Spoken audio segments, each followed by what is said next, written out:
Okay, so I'm going to go through how to do these questions on calculating resistance. So this is going to be our answer key. So I'm going to show you exactly how we would do them. First of all, though, I'm just going to flip this right over and we're going to talk about our Ohm's law. Ohms is the word for our variable for the resistance. So R is measured in so many ohms, and this symbol right here means ohms. It's super fun to draw. I quite like it. It's one of my faves. So Ohm's law is V equals IR, which means our voltage is equal to the product of our current times our resistance. Now, for each one of these, we need to be able to solve for V, solve for I, and solve for R. Now, when you do that, you're going to solve for V, you're just going to multiply I times R. But what if we need to solve for I? So I would equal what? So we know that V equals I times R. So what we need to do is we need to remove this R and put it on the other side of the equal sign. To do that, you're going to divide both sides by R. When you divide both sides by R, this side cancels out, and you get I is equal to V over R. Does that make sense? So this is one of our formulas, and this is one of our formulas. Now, what if we want to solve for the R? So you start out with the exact same formula. You always go back to Ohm's law, and V is equal to I times R, but now we need to get rid of the I. So to get rid of the I, you divide this side by I, and you divide this side by I. Because this is our equal sign, and everything you do to one side of the formula, you have to do to the other side. So here our I's cancel, and you get resistance is equal to voltage over current. So what you can do is you can start making yourself a little formula sheet, and you can write down this formula for V, voltage or potential difference. This one's your current, and this is your resistance, and then you'll have all of your formulas there available for you.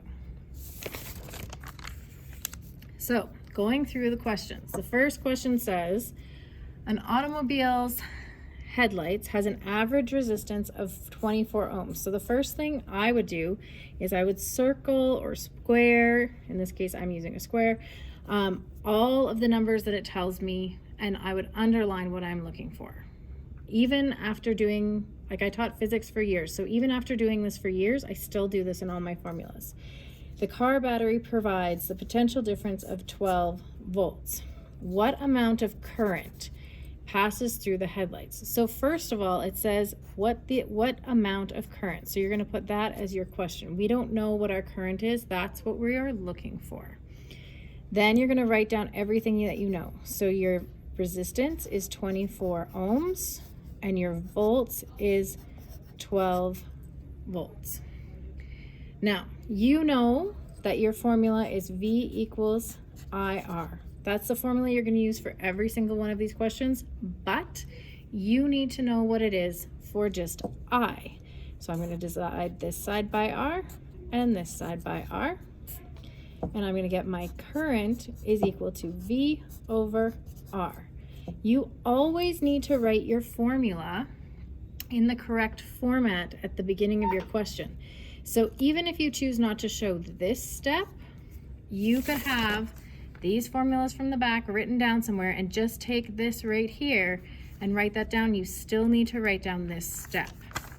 So you're going to write down that step equals, and then you're going to have your 12 volts over 24 ohms. You need to write down this as your second step. So going through here, you need to have your formula, you need to have your sub-in with your units. It's really important that you get in the practice for this, because once you get into grade 10, you're going to need to be able to show your units and show how they cancel out. So then you're going to use a calculator. You can even use Google if you want, and maybe you can do this one in your head, but you're going to get 0.50 amps. Now, you may ask me why I'm not just putting 0.5 and why I've added this 0. This is my habit from grade 10, where you're gonna have to start using significant digits. And here we have 2 digits, and zeros in front don't count, so I need my answer to have 2 digits. You do not have to use significant digits until grade 10. It's just a habit, a good habit to get into. The second question that we have here is, in a portable radio, we've got 0.5 amps of a current are flowing through the conductor that provides 18 ohms of resistance. What is the potential difference provided by the battery? So we're looking for that potential difference. That's the one that we don't know.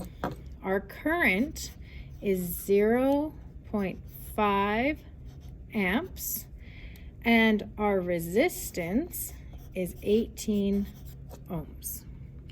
So we're going to write out V equals IR, because that's Ohm's law.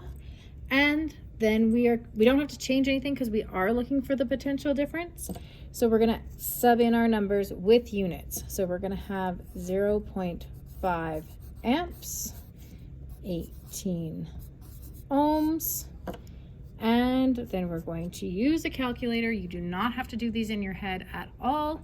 And you are going to get 9 volts as your answer.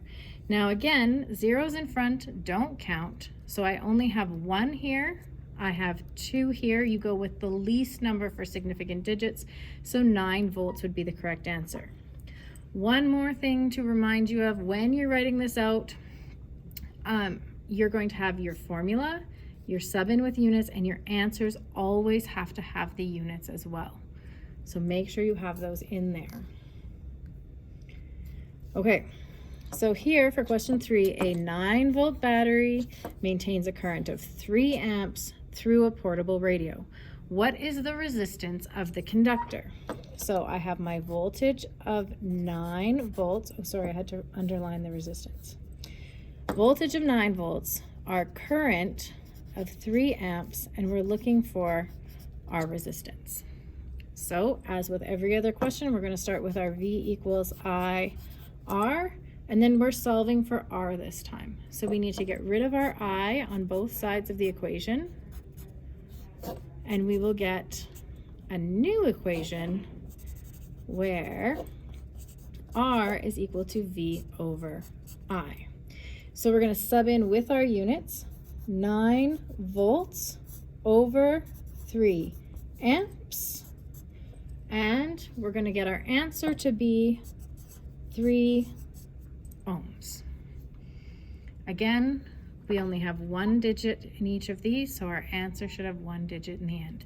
I know it sounds like I'm really harping on the significant digits. I just am making you aware if you're thinking about potentially going on in physics, it's going to become a very important part of your life. So now we're going with what's to question number 4. What's the resistance? R of a 1100 watt hair dryer plugged into a 110 volt outlet with 10 amps of current flowing through it. So the first thing you should do is look at this and potentially have a little like panic attack, like, what do I do now? I don't know what to do, because all of a sudden we're giving something with a W and we haven't even talked about that yet, which means that it's extra information and you shouldn't stress out about it. So calmly, if you like, you could write it down on the side. It's a power, you wouldn't even necessarily know that yet. 110 or 1100 watts over here. This is extra information. We don't need to know that yet. Next, or after spring break, then you're going to have 110 watt or volts for our voltage. Can you see that? Ooh, I'm getting too close. It's getting all blurry. How about this? Is that better? 110 volts and 10 amps is our current. I think that's better.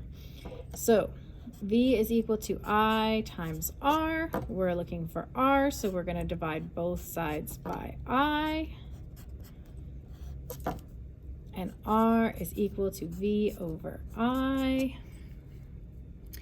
And now you're going to add these in where you've got your 110 volts over 10 amps, and our resistance will be 11 ohms. All right, so that's the first half of the page. Our second half of the page, we're going to start with question number 5, which is a really long question, and everyone has a slight panic attack just because it looks hard. It's not hard, it just looks hard. So a student finds a resistor in an old transistor radio. When the resistor is attached to a 0.5 volt cell, the flow of the current is 0.25 amps. When the resistor is attached to, well, now we've got more things. So we've got 4 1.5 cells. The current's measured at 0.1 amps. When the resistor is attached to a 9 volt battery, the current measured is 0.15 amps. Is the resistor ohmic? Explain how you know. So first of all, what is an ohmic resistor? An ohmic resistor means that it is going to have the same resistance all the time. So what this is actually asking you to do is it's actually asking you to set this up into 3, oops, I wrote the word number 3 because I said that out loud. 3 separate incidences, and you're going to do 3 calculations, and we want to know if the resistance is going to be the same in each of the calculations.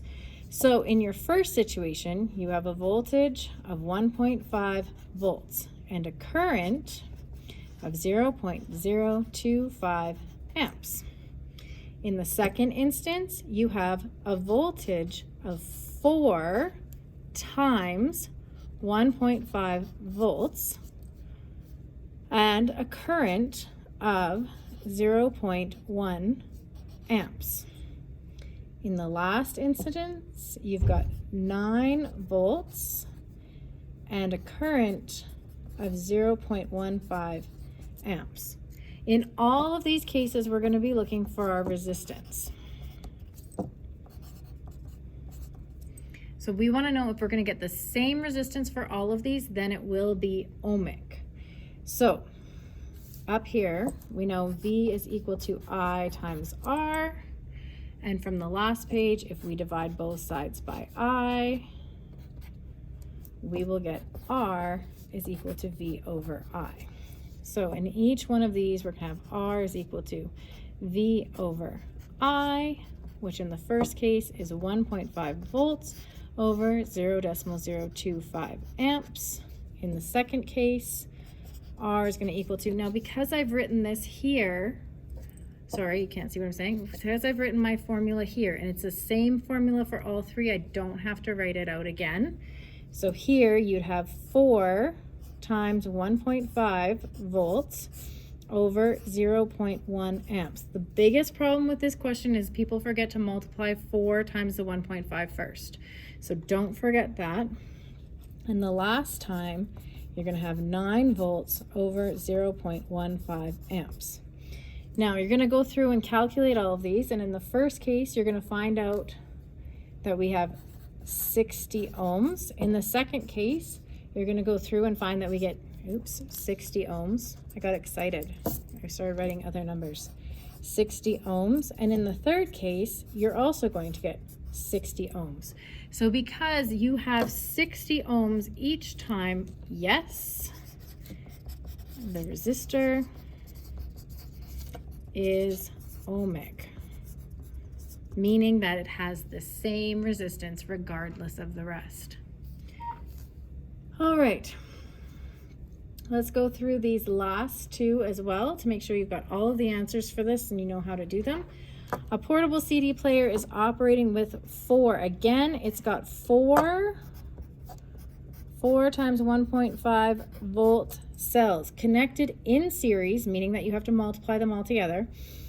It's providing a resistance of 15,000 ohms. We want to know what the current is. So V is equal to IR.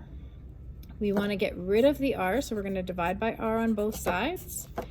I is equal to V divided by R, and we get 4 times 1.5 volts. Again, the biggest problem with this question is people forget to multiply by the 4 because it's written out as words and not a number.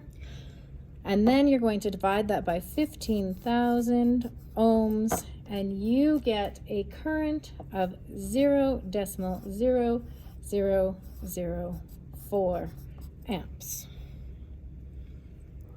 All right, last question. An electric motor has an operating resistance of 25 ohms with a 4.8 amp current flowing through it. What is the potential difference that the motor is plugged into? So we have a resistance of 25 ohms. We have a current of 4.8 amps. V is equal to I times R. We're actually looking for V. Woohoo! So we're going to put in our substitution. So I is 4.8 amps. Our resistance is 25 ohms. And we get our total to be what we would expect it to be coming out of the wall of 120 volts. So in your houses, you have 120 volts coming out through all regular plugins. The only difference is when you have like washer, dryer, sometimes your stove, and that would be the 220. But 120 volts is what all of your plugs are. So hopefully that helps. Have a great day.